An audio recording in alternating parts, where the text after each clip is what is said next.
ಇವತ್ತು ಬೆಳಗಿನ ಜಾವ 5 ಗಂಟೆಗೆ ಎದ್ದು ಬೇಳೆ ಹಾಕಿ ಒಬ್ಬಟ್ಟು ಮಾಡ್ತಾಯಿದ್ದೀನಿ. ಒಬ್ಬಟ್ಟು ಇನ್ನೂ ಆಗಸ್ಟು ವರಮಹಾಲಕ್ಷ್ಮಿ ಬರೋವರೆಗೂ ಟೈಮ್ ಇತ್ತು. ಯಾಕೆ ಇವತ್ತು ಮಾಡ್ತಾಯಿದ್ದೀನಿ ಅಂತ ನೋಡ್ತಾ ಇದ್ದೀರಾ? ಅದೆಲ್ಲ ಗೊತ್ತಾಗಬೇಕು ಅಂತಾದರೆ ಈ ವ್ಲಾಗ್ನ ನೀವು ಸ್ಕಿಪ್ ಮಾಡ್ದಲೇ ಕೊನೆವರೆಗೂ ನೋಡಬೇಕು. ಆವಾಗ ನಿಮಗೆ ಗೊತ್ತಾಗುತ್ತೆ. ಸರಿನಾ? ನೋಡ್ತೀರಲ್ವಾ? ಶುರುವಾಗ್ತಿದೆ ನೋಡಿ, ಹಾಗೆ ಸಪೋರ್ಟ್ ಮಾಡಿ.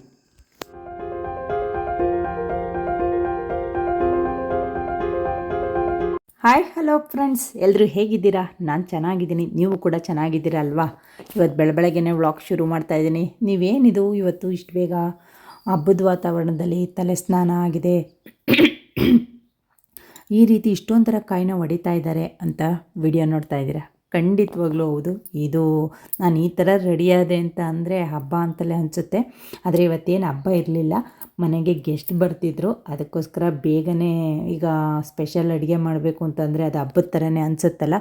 ಗೆಸ್ಟ್ ಯಾರು ಅಂತಂದರೆ ನಮ್ಮಮ್ಮ. ಅಂದರೆ ನಮ್ಮಮ್ಮ ಬಂದಿದ್ದಾರಲ್ಲ ಇಲ್ಲಿಗೆ, ಅಂದರೆ ಹುಷಾರಿಲ್ಲ, ರೆಸ್ಟ್ ಮಾಡೋದಕ್ಕೆ ಅಂತೇಳಿ. ಅಮ್ಮನಿಗೆ ಹುಷಾರಿಲ್ಲ ಅಂತ ನೋಡ್ಕೊಂಡು ಹೋಗೋದಕ್ಕೆ ಅಮ್ಮನ ರಿಲೇಟಿವ್ಸು ದೂರದವರು, ಅಂದರೆ ಅಪರೂಪಕ್ಕೆ ಬರ್ತಾ ಇರ್ತಕ್ಕಂಥವ್ರು. ಅವರೇನು ಯಾವಾಗಲೂ ಹಬ್ಬಗಳಿಗೆಲ್ಲ ಹೇಳೋದಿಲ್ಲ. ಈ ಕಷ್ಟ ಕಾಯಿಲೆ ಅಂತ ಬಂದಾಗ ದೂರದವರೆಲ್ಲ ಬಂದು ನೋಡ್ಕೊಂಡು ಹೋಗ್ತಾರೆ. ಆ ರೀತಿ ನಮ್ಮ ಮನೆಗೆ ಅವ್ರು ಬಂದಿರಲೇ ಇಲ್ಲ, ಇದೇ ಫಸ್ಟ್ ಟೈಮ್ ಬರ್ತಾ ಇರೋದು. ಆ ಥರದವರು ನಮ್ಮಮ್ಮನ ದೊಡ್ಡಪ್ಪನ ಮಕ್ಕಳು ಆ ಥರ ಬರ್ತಾ ಇದ್ದಾರೆ. ಹೇಗೆ ಆಗಲಿ ಅವರು ಅಪರೂಪಕ್ಕೆ ಬರ್ತಾ ಇದ್ದಾರೆ ಅಂದಾಗ ಏನಾದರೂ ಸ್ಪೆಷಲ್ ಅಡುಗೆ ಮಾಡಬೇಕು ಅನ್ನೋದು ನಮ್ಮ ಹಳ್ಳಿಗಳ ಕಡೆ ಆಗಲಿ ಸಿಟಿಗಳ ಕಡೆ ಆಗಲಿ ಅದಿದ್ದೇ ಇರುತ್ತೆ. ಯಾರು ಎಲ್ಲಿಗೆ ಬಂದರೂ ಸ್ಪೆಷಲ್ ಅಡುಗೆ ಮಾಡೇ ಮಾಡ್ತೀವಿ. ನಾನು ಮೊನ್ನೆ ತಾನೇ ನಮ್ಮಮ್ಮನ ಅಕ್ಕ ಬಂದಿದ್ರು ಅಂತೇಳಿ ಶಾವಿಗೆ ಮಾಡಿದ್ದೆ. ಈಗ ಏನು ಮಾಡೋದು, ಯಾವ ಅಡುಗೆ ಮಾಡಿದ್ರು? ಈ ಕಿಚುಡಿ, ಪಾಯಸ ಇವೆಲ್ಲ ನಾರ್ಮಲ್ ಆಗೋಗಿದೆ. ಜಾಮೂನು ಅಷ್ಟೇ, ಅದೆಲ್ಲ ಸಿಂಪಲ್ ಆಗೋಯ್ತು ಅಂತ ಹೇಳಿ ಇನ್ನು ವರಮಹಾಲಕ್ಷ್ಮಿ ಹಬ್ಬಕ್ಕೆ ಇನ್ನು 2 ತಿಂಗಳಿದೆ ವರಮಹಾಲಕ್ಷ್ಮಿ ಹಬ್ಬ. ನಾವು ಒಬ್ಬಟ್ಟು ಮಾಡೋದಿಲ್ಲ, ಇನ್ನು ವರಮಹಾಲಕ್ಷ್ಮಿ ಹಬ್ಬಕ್ಕೆ ಅಲ್ವಾ. ನನ್ನ ಮಗನೂ ಕೂಡ ಇದ್ದಾನೆ ಅಂತ ಹೇಳಿ ಒಬ್ಬಟ್ಟು ಸಾಂಬಾರು ಕೂಡ ಆಗುತ್ತೆ. ಮೇಯ್ನ್ ಸಾಂಬಾರು ಆಗುತ್ತೆ. ಈಗ ಬೇರೆ ಅಡುಗೆಗಳನ್ನ ಮಾಡಿದ್ರೆ ಸಾಂಬಾರ್ದೊಂದು ತಲೆನೋವಾಗುತ್ತೆ. ಒಬ್ಬಟ್ಟು ಮಾಡಿದ್ರೆ ಚೆನ್ನಾಗಿರುತ್ತೆ ಅಂತ ಹೇಳಿ ಒಬ್ಬಟ್ಟು ಮಾಡೋಣ ಅಂತೆಲ್ಲ ರೆಡಿ ಮಾಡ್ಕೊಂಡಿದ್ದೀನಿ. ತಿಂಡಿ ಬಂದು ದೋಸೆಗೆಲ್ಲ ರೆಡಿಯಾಗಿದೆ. ಆಮೇಲೆ ಅದು ದೋಸೆ ಬಿಟ್ಟರಾಯಿತು, ಇನ್ನೂ ಯಾರೂ ತಿಂಡಿಗೆ ಬಂದಿಲ್ಲ ಅಂತ ಹೇಳಿ ಬೇಳೆ ಎಲ್ಲ ರೆಡಿ ಮಾಡ್ಕೊತಾ ಇದ್ದೀನಿ. ಬೇಳೆನ 3 ಪಾವು ಹಾಕ್ತಾಯಿದ್ದೀನಿ, ಬೇಕಾಗುತ್ತೆ ಅಂತೇಳಿ. ಇಲ್ಲಿ ರೇಖಾ ಅವ್ರ ಮನೆಯವರು ಮತ್ತು ನಮ್ಮ ಅತ್ತೆ, ನಮ್ಮ ನಾದಿನಿ ಎಲ್ಲರೂ ಕೂಡ ಕರೆಯೋಣ. ಒಬ್ಬಟ್ಟು ಅಂತಂದರೆ ಸ್ಪೆಷಲ್ ಅಡುಗೆ ಥರ ಎಲ್ಲ ಹತ್ರದಲ್ಲೇ ಬೇಕಾದವರೆಲ್ಲ ಇದ್ದಾಗ, ಅಂದರೆ ರಿಲೇಷನ್ ಎಲ್ಲ ಇದ್ದಾಗ ಹಾಗೆ ಮಾಡೋಕ್ಕೆ ಆಗೋದಿಲ್ಲ. ರೇಖಾ ಏನೇ ಮಾಡಿದ್ರು ಕೂಡ ನನ್ನನ್ನು ಕರೆದಲ್ಲೇ, ಅಂದರೆ ನಮ್ಗೆ ಊಟ ಹಿಡ್ದಲ್ಲೇ ಅವಳು ಕೂಡ ಕಂಪ್ಲೀಟ್ ಮಾಡಲ್ಲ. ಹಬ್ಬಗಳಲ್ಲಾದರೆ ಹೋಗ್ತೀವಿ, ಅವಳು ನಮ್ಮ ಮನೆಗೆ ಬರ್ತಾಳೆ, ನಾನು ಅವಳ ಮನೆಗೆ ಹೋಗ್ತೀನಿ. ಬಿಡದಿಂದಲ್ಲಿ ಏನೇ ಸ್ವೀಟ್ ಮಾಡಿದ್ರು ಕೂಡ ಅವಳು ನನ್ನನ್ನು ಕರೀತಾಳೆ, ನಾನು ಅವಳನ್ನು ಕರಿತೀನಿ. ಹಾಗೆ ನನ್ನ ನಾದಿನಿರ ಮನೇಲಿ ಏನು ಮಾಡಿದ್ರು ಕೂಡ ಅವರು ನಮ್ಗೆ ಹೇಳ್ತಾರೆ, ನಾವು ಹೋಗ್ತೀವಿ. ಈ ರೀತಿ ಈಗ ಒಬ್ಬಟ್ಟು ಮಾಡೋ ಟೈಮ್ ಏನಲ್ವಲ್ಲ, ತುಂಬ ಜಾಸ್ತಿ ದಿನ ಆಗಿರುತ್ತೆ. ಅವ್ರನ್ನೂ ಕರೆಯೋಣ ಅಂತೇಳಿ 3 ಪಾವು ಬೇಳೆ ಹಾಕಿ, ತಿಂಡಿ ಮಾಡೋದಕ್ಕೂ ಮುಂಚೆನೇ, ಅಂದರೆ ದೋಸೆಗೆಲ್ಲ ರೆಡಿಯಾಗಿದೆ. ಪಲ್ಯ ಮಾಡಿಲ್ಲ ಇವತ್ತು, ಬರೀ ಚಟ್ನಿ ರುಬ್ಬಿ ಮೋಕ್ಷನ್ ಕಳಿಸ್ಬಿಟ್ಟು ಒಬ್ಬಟ್ಟಿಗೆ ರೆಡಿ ಮಾಡ್ತಾಯಿದ್ದೀನಿ. ಇದು ಒಬ್ಬಟ್ಟಂದು ಅಂತಂದರೆ ಸ್ವಲ್ಪ ಕೆಲಸ ಜಾಸ್ತಿನೇ ಇರುತ್ತೆ, ಬೇಗ ಏನು ಮುಗಿಯೋದಿಲ್ಲ. ಅವ್ರು ಬರೋದ್ರೊಳಗಡೆ ಫುಲ್ ಅಡುಗೆ ರೆಡಿಯಾಗಿರಬೇಕು. ಇನ್ನೂ ಒಬ್ಬಟ್ಟು ತೊಡ್ತೀವಿ, ಹಾಗೆ ಹೀಗೆ. ಅಂದರೆ ಅವರು ಅಂದರೆ ಹುಷಾರಿಲ್ಲದ್ರು ನೋಡ್ಕೊಂಡು ಹೋಗಿ ಬಂದಿದ್ದೀವಿ, ಇದೆಲ್ಲ ಯಾಕೆ ಮಾಡ್ತಾಯಿದ್ದೀರಾ ಈ ರೀತಿ ಎಲ್ಲ ಅಂತಾರೆ ಅಂತ. ಅವ್ರು ಬರೋದ್ರೊಳಗಡೆ ರೆಡಿ ಮಾಡಿಟ್ರೆ ಇನ್ನು ಬಡಿಸೋದಕ್ಕೆ ಸರಿಯಾಗುತ್ತೆ ಅಂತೇಳಿ ಬೇಳೆ ಹಾಕಿ ನಮ್ಮ ಮೋಕ್ಷಂಗೆ ತಿಂಡಿ ತಿನ್ಸೋಣದ ಬಂದೆ. ಯಾಕೋ ಮೋಕ್ಷಂಗೆ ಇವತ್ತು ಸ್ವಲ್ಪ ಹುಷಾರಿರಲಿಲ್ಲ. ಅವಳು ತಿಂಡಿ ತಿನ್ನೋದಕ್ಕೆ ತುಂಬ ಹಠ ಮಾಡ್ತಾಯಿದ್ಲು. ಹಾಗೆ ಒಂದು ತಲೆನೋವು ಅಂತ ಅಂದ್ಲು. ಅವಳಿಗೆ ಯಾಕೋ ದೃಷ್ಟಿ ಆಗಿರ್ಬೋದು ಅಂತೇಳಿ ದೃಷ್ಟಿ ತೆಗೆದು ಒಂದು ಅರ್ಧ ಮಾತ್ರೆ ಹಾಕಿ ಸ್ಕೂಲಿಗೆ ಕಳಿಸಿದ್ವಿ. ಬಾಕ್ಸಿಗೆ ಮಾತ್ರ ಹಾಕಿ ತಿಂಡಿ ತಿನ್ನಿಸ್ಲಿಲ್ಲ. ಆಲ್ರೆಡಿ ಇವಾಗ ಬೇಳೆ ಎಲ್ಲ ಬೆಂದಿದೆ. ಮೈದಾ ಹಿಟ್ಟನ್ನು ಕಲಿಸ್ತಾ ಇದ್ದೀನಿ. ಮೈದಾ ಮತ್ತು ಚಿರೋಟಿನ ಮಿಕ್ಸ್ ಮಾಡಿ ಇವಾಗ ಹಿಟ್ಟನ್ನು ಕಲಸಿಟ್ರೆ ಅದು ಚೆನ್ನಾಗಿ 1 ಅವರ್ ನೆನ್ಕೊಬೇಕು. ನಾನು ಆಲ್ರೆಡಿ ಹಿಂದಿನ ಹಬ್ಬದಲ್ಲಿ ನಿಮಗೆ ಒಬ್ಬಟ್ಟಿನ ಸಾಂಬಾರು ಮತ್ತು ಒಬ್ಬಟ್ಟು ಹೇಗೆ ಮಾಡ್ತೀನಿ ನಾನು ಮಾಡ್ತಕ್ಕಂಥ ಒಬ್ಬಟ್ಟನ್ನು ತುಂಬ ಜನ ಅಕ್ಕ ಒಬ್ಬಟ್ಟೆಲ್ಲ ತುಂಬ ಚೆನ್ನಾಗಿ ಮಾಡ್ತೀರಾ, ರೆಸಿಪಿ ಹೇಳಿ ಅಂತ ಕೇಳಿದ್ರಿ. ಅದಕ್ಕೋಸ್ಕರ ನಾನು ಹಿಂದಿನ ವ್ಲಾಗಲ್ಲಿ ಡೀಟೇಲಾಗಿ ಒಬ್ಬಟ್ಟು ಮತ್ತು ಒಬ್ಬಟ್ಟು ಸಾಂಬಾರು ರೆಸಿಪಿನ ಶೇರ್ ಮಾಡಿದ್ದೀನಿ. ಇವತ್ತಿನ ವ್ಲಾಗಲ್ಲಿ ನಾನು ಒಬ್ಬಟ್ಟಿನ ಸಾಂಬಾರನ್ನ ಯಾವುದೇ ರೆಸಿಪಿಗಳನ್ನ ಶೇರ್ ಮಾಡ್ತಾಯಿಲ್ಲ. ಹೇಗಾಯಿತು, ಯಾರ್ಯಾರು ಬಂದಿದ್ರು ಅದನ್ನು ಮಾತ್ರ ಶೇರ್ ಮಾಡಿ ವ್ಲಾಗ್ ಮಾಡ್ತಾಯಿದ್ದೀನಿ ಅಷ್ಟೇ. ತುಂಬ ಜನ ನನ್ನ ವ್ಲಾಗ್ಗಳನ್ನ ಇತ್ತೀಚಿನ ದಿನಗಳಲ್ಲಿ ತುಂಬ ಇಷ್ಟಪಟ್ಟು ನೋಡ್ತಾ ಇದ್ದೀರಾ. ಹಾಗೆ ರೆಸಿಪಿಗಳನ್ನ ತೋರಿಸಿ ಮತ್ತು ನಿಮ್ಮ ಡೈಲಿ ವ್ಲಾಗ್ಸ್ನ ಶೇರ್ ಮಾಡಿ. ಮತ್ತು ನೀವು ಎಷ್ಟು ಕೆಲಸ ಮಾಡ್ತಿರಲ್ಲ, ನಿಮ್ಮ ಅಂದರೆ ನಾರ್ಮಲ್ ಡೆಲಿವರಿನ, ಸಿಸರಿನ, ನಿಮಗೆ ಅಂತ ತುಂಬ ಕ್ವಶನ್ ಅದ್ರ ಬಗ್ಗೆ ಸ್ವಲ್ಪ ಹೇಳಿ, ಈ ರೀತಿ ಅದ್ರದ್ದು ಯಾವ ರೀತಿ ಇತ್ತು ಅನ್ನೋದನ್ನು ಅಂತ ಕಮೆಂಟೆಲ್ಲ ಮಾಡಿದ್ದೀರಾ. ನನಗೆ ಅದನ್ನು ಡೀಟೇಲಾಗಿ ಹಂಚ್ಕೊಳೋದಕ್ಕೆ ಸ್ವಲ್ಪ ಮುಜುಗರ, ಅಂದರೆ ನೋಡ್ತಕ್ಕಂಥವ್ರು ಯಾವ ರೀತಿ ತಗೊತಾರೋ ಅನ್ನೋದೊಂದು ಭಯ. ನೋಡೋಣ ಅದನ್ನು ಮುಂದಿನ ದಿನಗಳಲ್ಲಿ ನನ್ನ ಬಾಡಿ ನನಗೆ ಈ ರೀತಿ ಕೆಲಸ ಮಾಡೋದಕ್ಕೆ ಏನು ಕಾರಣ ಅದನ್ನೆಲ್ಲ ನಾನು ಮುಂದೆ ನನ್ನ ವ್ಲಾಗ್ಗಳಲ್ಲಿ ಹೇಳ್ತಾ ಹೋಗ್ತೀನಿ. ನನಗೆ ನಾರ್ಮಲ್ ಡೆಲಿವರಿನೇ ಆಗಿರೋದು, ಸಿಸರಿನ್ ಏನಾಗಿಲ್ಲ. ಅದರಿಂದಲೇ ಇಷ್ಟು. ಮತ್ತು ಬಾಣಂತದನ ಮೇಯ್ನು ನನಗೆ ಇತ್ತೀಚಿನ ದಿನಗಳಲ್ಲಿ ಈಗೀಗ ಬಾಣಂತಿಯರನ್ನ ನೋಡಿದ್ರೆ ಬಾಣಂತಿಯರು ಅಂತಲೇ ಅನಿಸೋದಿಲ್ಲ. 1 ತಿಂಗಳು ಅದು ನಾನು ವಿಡಿಯೋಗಳಲ್ಲೆಲ್ಲ ತುಂಬ ಜನನ ನೋಡ್ತಾ ಇದ್ದೀನಿ. ಡೆಲಿವರಿ ಆದಾಗ್ಲಿಂದಲೇ ಅವರು ಬಾಣಂತತನನ ನಾವು ಮಾಡ್ಕೊಂಡಿದ್ದ ಟೈಪಲ್ಲಿ ಯಾವುದನ್ನು 5% ಅಲ್ಲ 1% ಬಾಣಂತತನನೂ ಕೂಡ ಮಾಡ್ಕೊತಾ ಇಲ್ಲ. ಅದೇ ಬೇಬಿ ಮುಂದಿನ ದಿನಗಳಲ್ಲಿ ಕಾಯಿಲೆ ಕಸಾಲೆ ಮಕ್ಕಳಿಗಾಗಲಿ ಅವ್ರಿಗಾಗಲಿ ಆಗೋದಕ್ಕೆ ಕಾರಣ ಆಗುತ್ತಾ, ಇಲ್ಲ ನಾವು ಮಾಡ್ಕೊಂಡಿರೋದು ಸರಿ ಇದೆಯಾ, ಇಲ್ಲ ಇತ್ತೀಚಿನ ದಿನಗಳಲ್ಲಿ ಎಲ್ಲ ಮೆಡಿಸನ್ ಮೇಲೆ ಬಂದಿರೋದ್ರಿಂದ ಆ ರೀತಿ ಅವರು ರೆಸ್ಟ್ ಮಾಡೋ ಅವಶ್ಯಕತೆ, ಆಮೇಲೆ ಪಥ್ಯವು ಅಂದರೆ ಊಟ ತಿಂಡಿ ನಾವು ತಿಂದಿದ್ವಲ್ಲ ಆ ರೀತಿ ಕಟ್ಟುನಿಟ್ಟಾಗಿ ತಿನ್ಕೊಂಡು ಬಾಣಂತನ ಮಾಡ್ಕೊಳೋ ಅವಶ್ಯಕತೆ ಇಲ್ವಾ, ಮೆಡಿಸಿನ್ ಎಲ್ಲ ಜಾಸ್ತಿ ಆಗಿದೆಯಾ, ಅಂದರೆ ಮಗು ಹೊಟ್ಟೆ ಒಳಗಡೆ ಇದೆ ಅಂತ ಗೊತ್ತಾದಾಗಲಿಂದ ಫುಲ್ ಮೆಡಿಸಿನ್ನೇ ಹಾಕ್ತಾ ಇರ್ತಾರೆ. ಆ ರೀತಿ ರೆಸ್ಟ್ ಇರುತ್ತೆ, ಆ ರೀತಿ ಇರುತ್ತೆ. ನಾವು ಪ್ರೆಗ್ನೆಂಟ್ ಆದಾಗ ನಾವು ಯಾವುದೇ ಕೆಲಸನೂ ಕೂಡ ನಿಲ್ಲಿಸಿರಲಿಲ್ಲ, ಇನ್ನೂ ಜಾಸ್ತಿ ಕೆಲಸನೇ ಮಾಡಿವು. ಯಾಕಂತಂದರೆ ನಾರ್ಮಲ್ ಡೆಲಿವರಿಗೆ ಹೆಲ್ಪ್ ಆಗುತ್ತೆ ಅನ್ನೋ ಕಾರಣಕ್ಕೆ ಕೆಲಸ ಮಾಡಿದ್ರೆ ನಾರ್ಮಲ್ ಡೆಲಿವರಿ ಆಗುತ್ತೆ ಅಂತ ಹೇಳಿ ನಾವು ಯಾವುದೇ ಕೆಲಸನೂ ಕೂಡ ಬಿಟ್ಟಿರಲಿಲ್ಲ. ಪ್ರೆಗ್ನೆಂಟಿಂದ ಹಿಡಿದು ಬಾಣಂತನದಲ್ಲಿ ಮಾತ್ರ ನಾವು ಯಾವುದೇ ಕೆಲಸ ಮಾಡಿರಲಿಲ್ಲ. ಅದರಲ್ಲಿ ಊಟ ಮಾತ್ರ ಕಟ್ಟುನಿಟ್ಟಾಗಿದ್ವಿ. ನಾವು ಬಾಣಂತನದಲ್ಲಿ ತುಂಬ ಕಟ್ಟುನಿಟ್ಟು, ನಾವು 5-9 ತಿಂಗಳವರೆಗೂ ಎಲ್ಲ ತರಕಾರಿನೂ ತಿಂದಿರಲಿಲ್ಲ. ಆ ರೀತಿ ಇತ್ತು. ಈಗಿನ ಕಾಲದಲ್ಲಿ ಅದೆಲ್ಲ ಇಲ್ಲ. ಅದರಿಂದಲೇ ಏನೋ ಮೇ ಬಿ ನಾನು ಗಟ್ಟಿಯಾಗಿದ್ದೀನಿ, ಅಂದರೆ ಬಾಣಂತನ ಚೆನ್ನಾಗಾಗಿತ್ತು. ನಿಮ್ಗೆ ಯಾರಿಗಾದ್ರೂ ನನ್ನ ಬಾಣಂತನ ಫುಲ್ ಡೀಟೇಲ್ ಬೇಕು ಅಂತಂದರೆ ಕಮೆಂಟ್ ಮಾಡಿ. ನನ್ನ ಬಾಣಂತನ ಆಗಲಿ ಪ್ರೆಗ್ನೆಂಟ್ ಆಗಲಿ ಎಲ್ಲ ಹೇಗಿತ್ತು ಅಂತ ನಾನು ಮುಂದಿನ ದಿನಗಳಲ್ಲಿ ಶೇರ್ ಮಾಡ್ಕೊತೀನಿ. ಇವತ್ತು ನಾನು ಮಾಡ್ತಾ ಇರೋದು ಒಬ್ಬಟ್ಟು ಸಾಂಬಾರು ಸ್ಪೆಷಲ್ ಅಡುಗೆ. ಆ ವ್ಲಾಗ್ ಮಾತ್ರ ಶೇರ್ ಮಾಡ್ಕೊತೀನಿ. ನಾನು ಮಾತಾಡ್ತಾ ಇದು ಹಂಗೆ ವಿಡಿಯೋಗಳಲ್ಲಾಗಲಿ ಏನಾರಾಗಲಿ ಏನೋ ಒಂದು ವಿಷಯನ ತೊಗೊಂಡ್ಬಿಟ್ರೆ ಅದ್ರ ಬಗ್ಗೆ ಮುಗಿಯೋದೇ ಇಲ್ಲ.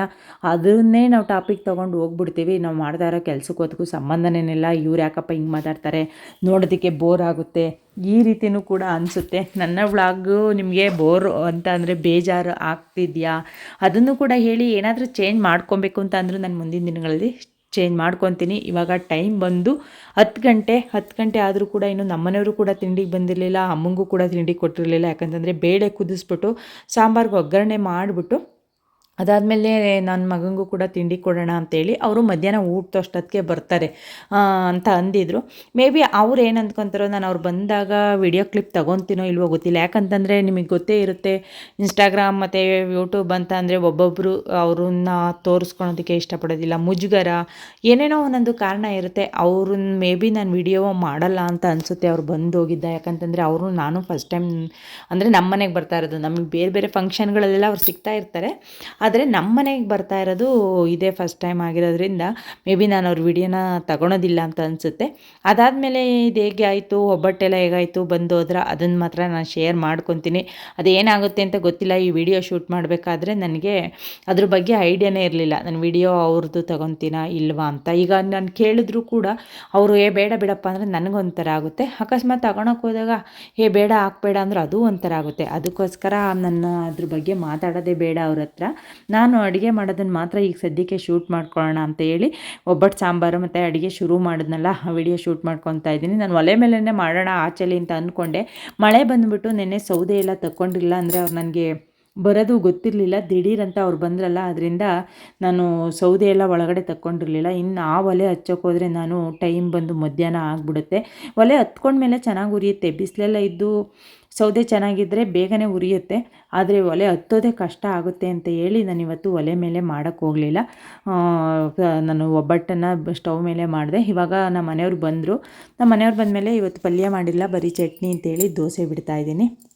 ಅವ್ರಿಗೆ ಎಲ್ರಿಗೂ ಒಟ್ಟಿಗೆ ದೋಸೆ ಕೊಟ್ಟೆ, ಅಂದರೆ ಎಲ್ರಿಗೂ ತಿಂಡಿ ಮುಗಿಸ್ಬಿಟ್ರೆ ಇನ್ನು ಬೇರೆ ಕೆಲಸ ಒಬ್ಬಟ್ಟು ತಟ್ಟೋ ಕೆಲಸ ಬೇಗ ಆಗುತ್ತೆ ಅಂತ. ರೇಖಾ ಫೋನ್ ಮಾಡಿದ್ಲು, ಬರೋಣ ಒಬ್ಬಟ್ಟು ತಟ್ಟೋದಕ್ಕೆ ಅಂತೇಳಿ. ಏನು ಪರವಾಗಿಲ್ಲ ಬಿಡು ತೊಡ್ತೀನಿ, ಅವ್ರು ಇನ್ನೂ ಮಧ್ಯಾಹ್ನ ಬರೋದು ಅಂತೆ. ರೇಖಾ ಅವ್ರ ಮನೆ ಹತ್ರನೂ ಕೂಡ ಹೋಗ್ತಾರೆ. ನಾನೇ ಮಾಡ್ತೀನಿ ಬಿಡು, ಅಮ್ಮ ಇಲ್ಲೇ ಇದ್ದಾರಲ್ಲ ಇಲ್ಲೇ ಊಟ ಮಾಡ್ತಾರೆ, ನೀನೇನು ಮಾಡಬೇಡ ಅಂತ ಅವಳಿಗೆ ಹೇಳಿದ್ದೆ, ನಾನೇ ಅಡುಗೆ ಮಾಡೋಣ ಅಂತೇಳಿ. ಇಬ್ಬಿಬ್ರು ಇರೋದು ಒಂದೇ ಊರಲ್ಲಿ ಒಂದೊಂದು ಸಲ ಅನುಕೂಲ ಆಗುತ್ತೆ. ಯಾಕಂತಂದರೆ ಕೆಲವೊಂದು ಸಲ ಅಲ್ಲಿಗೆ ಹೋಗಿರ್ತಾರೆ ನೆಂಟರುಗಳು, ಇಲ್ಲಿಗೆ ಒಂದು ಸಲ ಬರ್ತಾರೆ, ನಮಗೆ ಮಾಡೋದಕ್ಕೆ ಆಗಿರೋದಿಲ್ವೋ ಹುಷಾರಿರೋದಿಲ್ವೋ ಅವಾಗ ಅವಳನ್ನೇ ಮಾಡು ಅಂತೀವಿ. ಅಕಸ್ಮಾತ್ ಅವಳಿಗೇನಾದರೂ ಕೆಲಸ ಇದೆ ಅಂತಂದಾಗ ನಾನೇ ಮಾಡ್ತೀನಿ ಬಿಡು ಅಂತೀನಿ. ಸದ್ಯದಲ್ಲಿ ನಾವಿಬ್ಬರಂತೂ ತುಂಬ ಚೆನ್ನಾಗಿ ಅಡ್ಜಸ್ಟ್ ಮಾಡಿಕೊಂಡು ಅಂಡರ್ಸ್ಟ್ಯಾಂಡಲ್ಲಿದ್ದೀವಿ. ಅದೊಂದು ನನಗೆ ತುಂಬ ಖುಷಿ. ಯಾಕಂತಂದರೆ ಅಕ್ಕ ತಂಗಿದಿರು ಒಂದೇ ಊರವರಾಗಿರೋರನ್ನ ತುಂಬ ಜನ ನೋಡಿದ್ದೀನಿ. ಅವರು ಅಡ್ಜಸ್ಟ್ ಮಾಡಿಕೊಂಡು ಎಷ್ಟೋ ಜನ ಒಂದೇ ಊರಲ್ಲಿದ್ದರೂ ಕೂಡ, ಒಂದೇ ಮನೇಲಿದ್ದರೂ ಕೂಡ, ನಾವಿಬ್ಬರು ಒಂದೇ ಊರಲ್ಲಿದ್ದರೂ ಇಷ್ಟು ಚೆನ್ನಾಗಿದ್ದೀವಿ. ನಮ್ಮ ಅಕ್ಕ ಅವರು ಒಂದೇ ಮನೆಯಿಂದ ಅವರು ಇವಾಗ ಡಿವೈಡ್ ಆಗಿದ್ದಾರೆ, ಆದರೂ ಕೂಡ ಅವರು ಕೂಡ ತುಂಬ ಚೆನ್ನಾಗಿದ್ದಾರೆ. ನಮ್ಮ ಮನೇಲಿ ನಮ್ಮ ಅಪ್ಪ ಅಮ್ಮ ಕಲಿಸಿರೋದು ಏನಂತ ಅಂದರೆ, ಏನೋ ಸಣ್ಣ ಪುಟ್ಟ ಬೇಜಾರುಗಳನ್ನ ಅಡ್ಜಸ್ಟ್ ಮಾಡಿಕೊಂಡು ಅಂದರೆ ಹೊಂದ್ಕೊಂಡು ಹೋಗೋದನ್ನು ಕಲಿಸಿರೋದ್ರಿಂದಲೇ ನಾವೆಲ್ಲರೂ ಕೂಡ ತುಂಬ ಚೆನ್ನಾಗಿದ್ದೀವಿ. ಈ ಆಶೀರ್ವಾದ ಹಾಗೆ ನೀವು ತುಂಬ ಜನ ನಮಗೆ ಸಪೋರ್ಟ್ ಕೂಡ ಮಾಡ್ತಾಯಿದ್ದೀರಾ, ತುಂಬ ಚೆನ್ನಾಗಿದ್ದೀರಾ ಅಂತ ನಿಮಗೂ ಕೂಡ ನಾನು ಥ್ಯಾಂಕ್ಸ್ ಹೇಳ್ತೀನಿ. ಇವಾಗ ಸಾಂಬಾರಿಗೆ ಎಲ್ಲ ಹುರ್ಕೊಂಡು ರೆಡಿ ಮಾಡ್ಕೊಂಡಿದ್ದೀನಿ.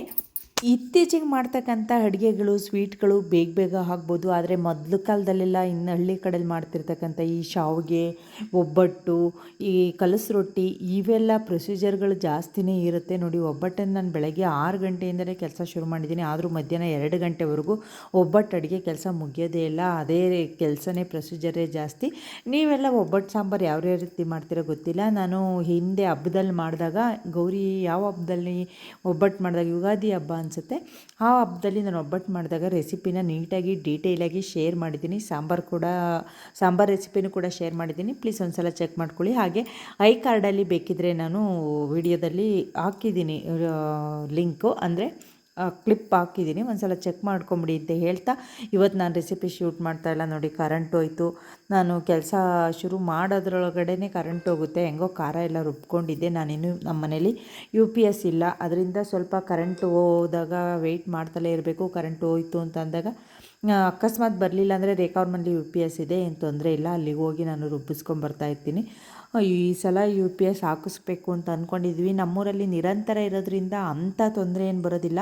ಈ ಬೇಸಿಗೆ ಕಾಲದಲ್ಲಿ ಅಥವಾ ರಾತ್ರಿ ಹೊತ್ತು ಯಾವಾಗಲಾದರೂ ಮಳೆ ಗಾಳಿಗೆ ಕರೆಂಟ್ ಹೋದಾಗ ಸ್ವಲ್ಪ ಹಾಗನ್ಸುತ್ತೆ. ಮತ್ತು ರಿಲೇಷನ್ಸು ಯಾರಾದರೂ ಬಂದಾಗ, ತುಂಬ ಜನ ಇದ್ದಾಗ ಕರೆಂಟ್ ಹೋದರೆ ಬೆಳಕಿಲ್ಲ ಅಂತಂದರೆ ಅವ್ರಿಗೆ ಕೂರೋದಕ್ಕೂ ಕೂಡ ಬೋರ್ ಆಗುತ್ತೆ. ಆಮೇಲೆ ಈ ಕಾಲದಲ್ಲಿ ಮೊದಲು ಕಾಲದಂಗೆ ಏನಲ್ವಲ್ಲ, ಮೊದಲು ಕಾಲದಲ್ಲಿ ಎಲ್ಲೂ ಕೂಡ ಕರೆಂಟ್ ಇಲ್ಲ ಅಂದರೆ ಕರೆಂಟ್ ಇಲ್ಲ, ಆ ಟೈಮ್ ಪಾಸ್ ಕರೆಂಟ್ ಇಲ್ದಂಗೆ ಆಚೆ ಕೂತ್ಕೊಂಡು ಮಾತಾಡೋದು, ಮತ್ತು ಟೈಮ್ ಪಾಸ್ಗಳು ಮಾಡೋದು, ದೀಪದಲ್ಲಿ ಬುಟ್ಟಿಯಲ್ಲಿ ಇಟ್ಕೊಂಡು, ನನಗದೆಲ್ಲ ಗೊತ್ತು. ನಾನು ಕೂಡ ಬುಟ್ಟಿಲಿ ಓದಿದ್ದು ಇದ್ದಿದ್ದು ಎಲ್ಲ ಉಂಟು.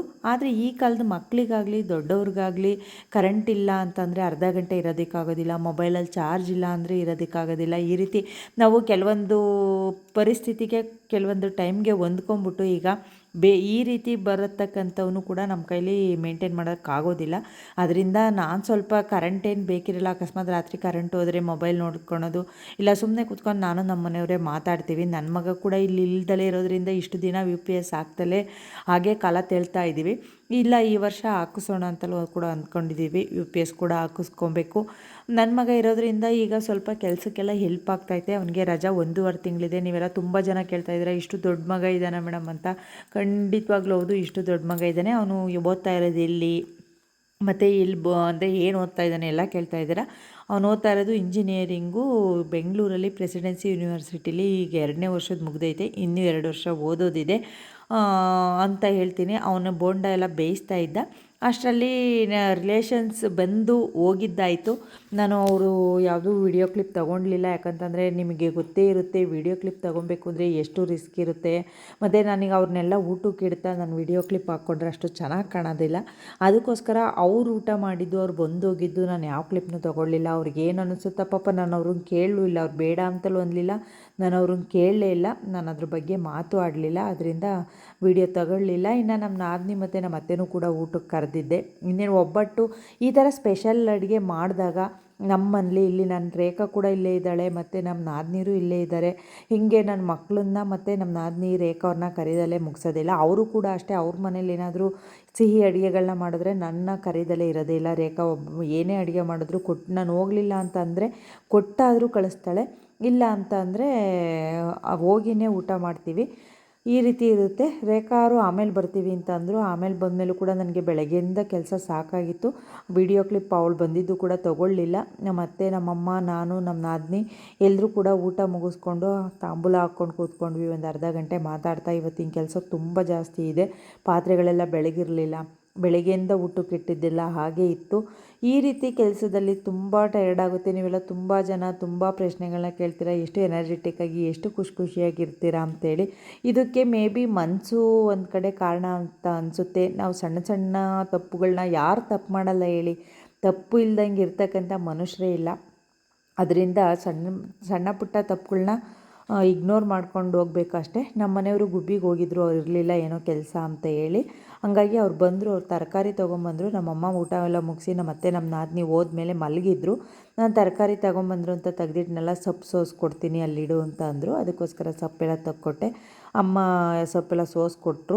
ಮತ್ತು ನಾನು ಇನ್ನು ಉಳಿದಿರ್ತಕ್ಕಂಥ ಕೆಲಸ ಪಾತ್ರೆ ಬೆಳಗಬೇಕಿತ್ತು. ಅಷ್ಟರಲ್ಲಿ ಮೋಕ್ಷ ಮತ್ತು ರಿಷು ಸ್ಕೂಲಿಂದ ಬರೋ ಟೈಮ್ ಕೂಡ ಆಯಿತು ಅಂತ ಅಮ್ಮ ಹೇಳ್ತಾಯಿದ್ರು. ಇನ್ನು ಅವ್ರಿಗೂ ಕೂಡ ಊಟಕ್ಕೆ ಬರೆಸ್ಬೇಕಿತ್ತು. ರಿಷುನು ಕೂಡ ಇಲ್ಲಿಗೆ ಬಾ ಅಂತ ಕರೆದಿದ್ದೆ.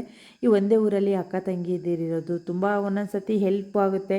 ಅಂದರೆ ನಮಗೇನು ಅಂಥ ಪ್ರಾಬ್ಲಮ್ ಆಗಿಲ್ಲ, ನಾವಿಬ್ಬರು ತುಂಬ ಚೆನ್ನಾಗಿದ್ದೀವಿ. ಅದರಿಂದ ನಮ್ಮ ತವ್ರ ಮನೆಯವರಿಗೆ ಇಬ್ಬರನ್ನ ಒಂದು ಊರಿಗೆ, ಇಬ್ಬರನ್ನ ಒಂದು ಮನೆಗೆ ಕೊಟ್ಟಿರೋದ್ರಿಂದ 4 ಊರು ಆಗಬೇಕಾಗಿತ್ತು. ನಮ್ಮದು 2 ಊರಾಗಿದೆ.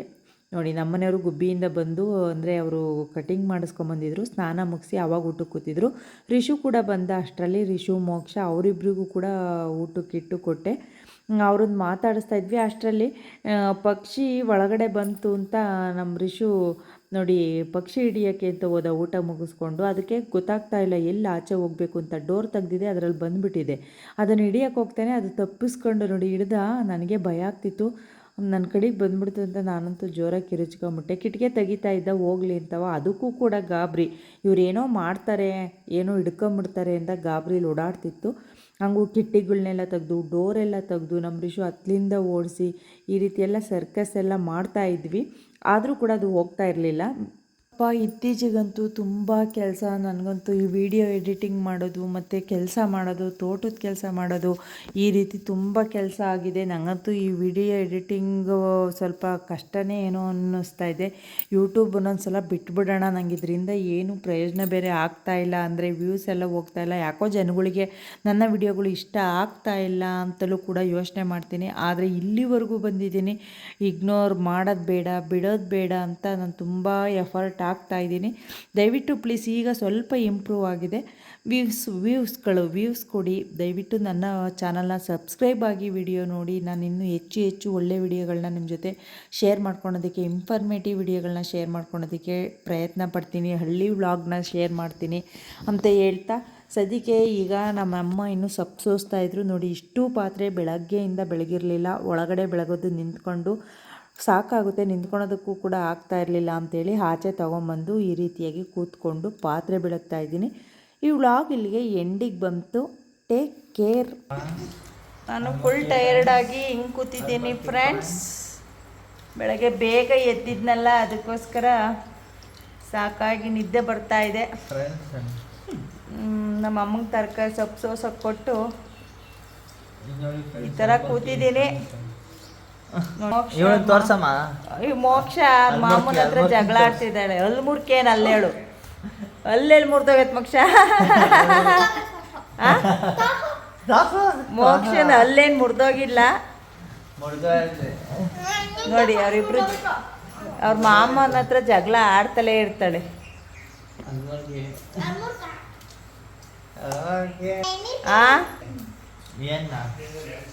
ಸರಿ ಫ್ರೆಂಡ್ಸ್,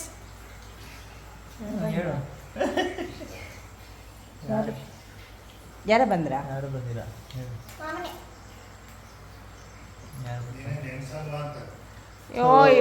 ಸರಿ ಫ್ರೆಂಡ್ಸ್, ನೋಡಿದ್ರಲ್ಲ ಇವತ್ತಿನ ವ್ಲಾಗ್. ಈಗ ಮಾತಾಡಬೇಡ್ರಿ. ನೋಡಿದ್ರಲ್ಲ ಸ್ನೇಹಿತರೆ, ಇವತ್ತಿನ ವ್ಲಾಗ್ ಹೇಗೆ ಅನ್ನಿಸ್ತು? ಒಬ್ಬಟ್ಟು ಊಟ ಮಾಡಿಬಿಟ್ಟಿದ್ದೀನಿ, ಸಾಕಾಗಿದೆ. ಈಗ ಸಂಜೆ ಎಷ್ಟೊತ್ತಿಗೆ ತಲೆ ಹಾಕ್ತೀನೋ ಅನ್ನಿಸ್ತಾ ಇದೆ. ಸದ್ಯಕ್ಕೆ ಇವತ್ತಿನ ವ್ಲಾಗ್ನ ಇಲ್ಲಿಗೆ ಎಂಡ್ ಮಾಡಿ ಮತ್ತೊಂದು ಒಳ್ಳೆ ವ್ಲಾಗಲ್ಲಿ ನಿಮಗೆ ಸಿಗ್ತೀನಿ. ಟೇಕ್ ಕೇರ್, ಬಾಯ್. ನಗ್ತಾ ಇರಿ, ನಗಿಸ್ತಾ ಇರಿ, ಜೀವನನ ಬಂದಿದ್ದ ರೀತಿ ಸಾಗಿಸ್ತಾ ಇರಿ.